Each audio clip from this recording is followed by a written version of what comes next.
The bankers said pay or lose the land. The blacksmith said she would not lose a thing. The notice arrived on a Monday.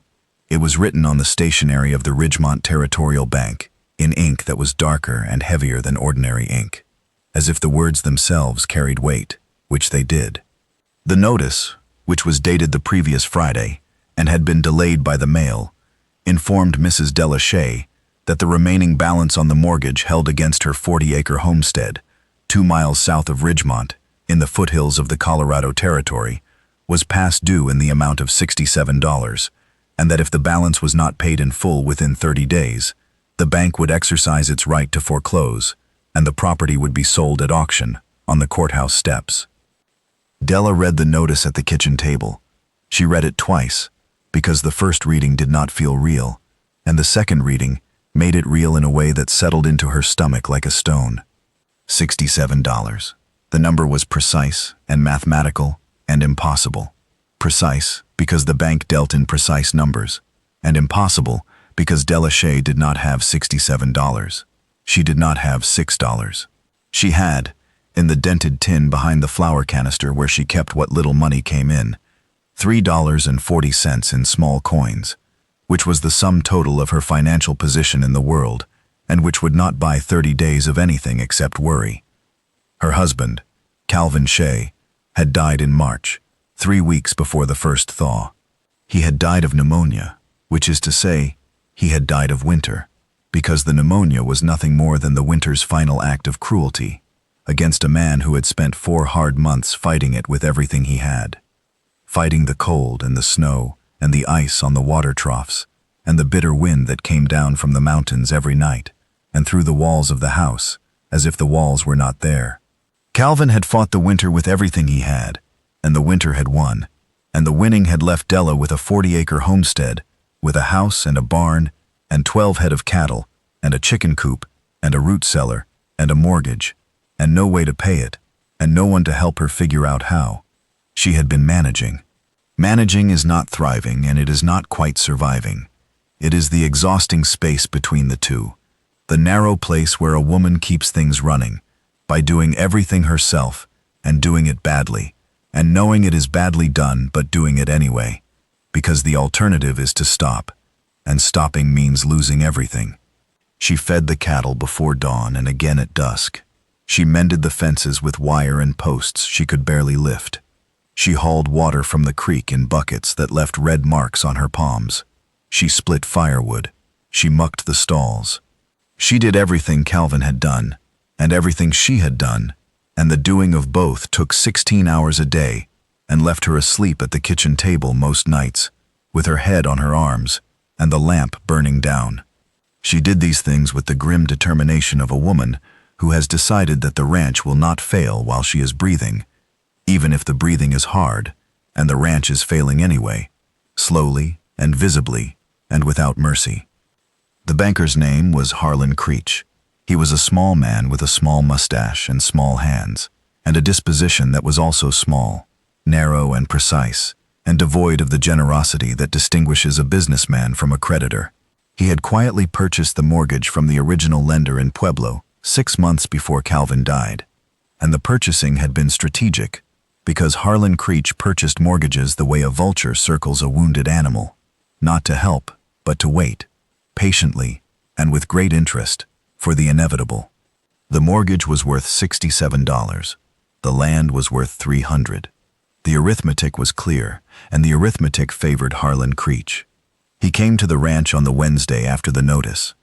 He came in a polished buggy, drawn by a gray horse, carrying a leather case under his arm, and wearing the manner of a man who is conducting business, and who does not wish the business to be complicated by sympathy, or circumstance, or the inconvenient fact that the person on the other end of the transaction is a recently widowed woman.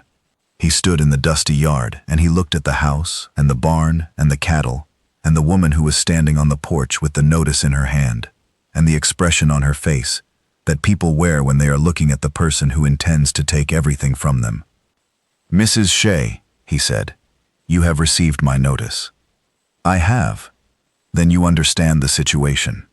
"I understand that you intend to take my land."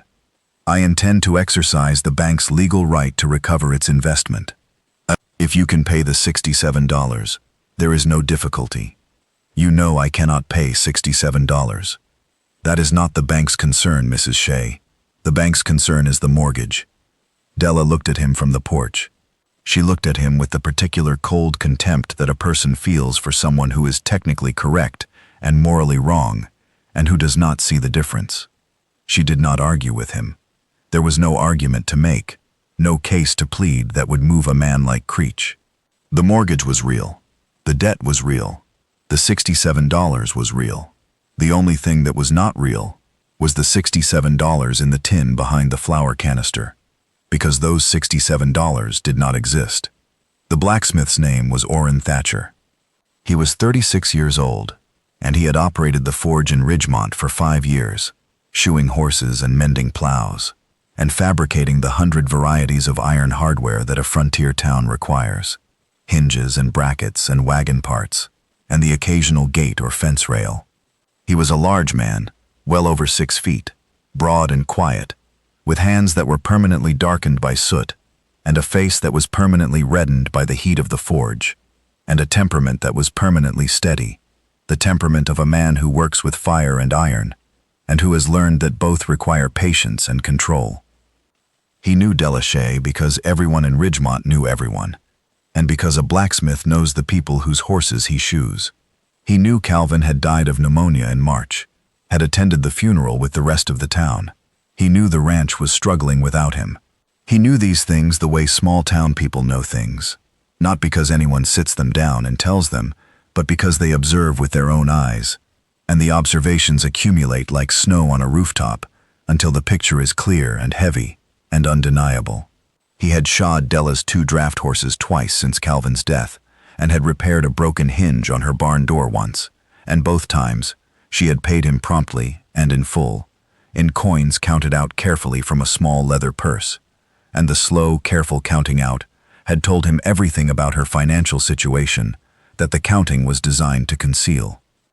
He heard about the foreclosure notice on Thursday, from the liveryman, who had heard it from the clerk at the bank, who should not have been telling anyone, but who told everyone, because bank clerks in small towns are the tributaries through which private information flows into the public river. Orrin heard it, and he set down the coffee he was drinking, and he went to his forge, and he worked for the rest of the day without speaking, which was not unusual because Orrin rarely spoke. But the silence on this day was different. It was the silence of a man who is thinking about something, and who does not yet know what to do about the thing he is thinking about. On Friday, Orrin went to the bank. He went in his work clothes, with soot on his hands, and his leather apron still tied, because the visit was not planned, but was the result of a decision that had arrived fully formed during the shoeing of a bay gelding, the way decisions sometimes arrive fully formed and undeniable when the hands are busy and the mind is finally free to think clearly. "I want to pay the Shia mortgage," he told Harlan Creech. Creech looked at him from behind the counter. The look was the narrow, suspicious look of a man whose carefully laid plans have been interrupted by an unforeseen variable. "The mortgage is $67, Creech said, because stating the amount was Creech's practiced way of discouraging interference from people who had no business interfering. "I know what it is." Orrin took the money from his pocket. He had it in bills and coins. His savings, accumulated over 5 years of 12-hour days at the forge.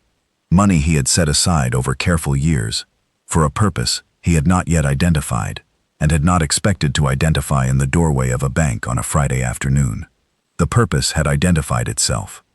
He counted the money onto the counter, bills worn soft from handling, coins darkened by the same soot that darkened his hands, and Creech counted it, and the counting was correct, and Creech wrote out the receipt with visible reluctance and a tight jaw, and the mortgage was paid.